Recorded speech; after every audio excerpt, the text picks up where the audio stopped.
আজি কিছু মাহ ধৰি আজি হাজো আৰক্ষীৰ চকীৰ আগেদি বহু ধৰণৰ চুৰি গাড়ী গৈ আছে, কিন্তু হাজো আৰক্ষীৰ তৎপৰতাৰ কাৰণে আজিও 3খন চুৰি গাড়ী জব্দ কৰা হয়।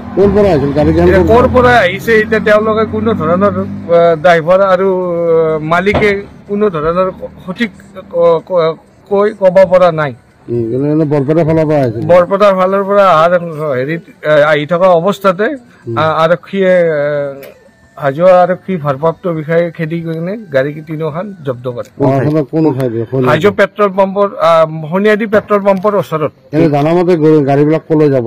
গাড়ীবিলাক এনে জানামতে তেওঁলোকৰ গুৱাহাটীৰ দিশে হয়তো শ্বিলং ফালে গৰুখিনি যোৱাৰ এটা সন্দেহ আছিল। আৰক্ষীৰ ফালে যথেষ্ট এক্টিভ মুজত দেখা গৈছে, কি ক'ব? আৰক্ষীৰ এক্টিভৰ কাৰণে গৰু 3খন বাহন জব্দ কৰা হয়। কেইটা গৰু আছিল?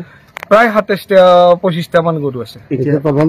তদন্ত বৰ্তমান চলি আছে। আপুনি গাঁওবুঢ়া নেকি? মই বৰ্ণিগাঁৱৰ গাঁওবুঢ়া। আপুনি আছে তদন্ত পুলিচৰ সহযোগত ময়ো আছো।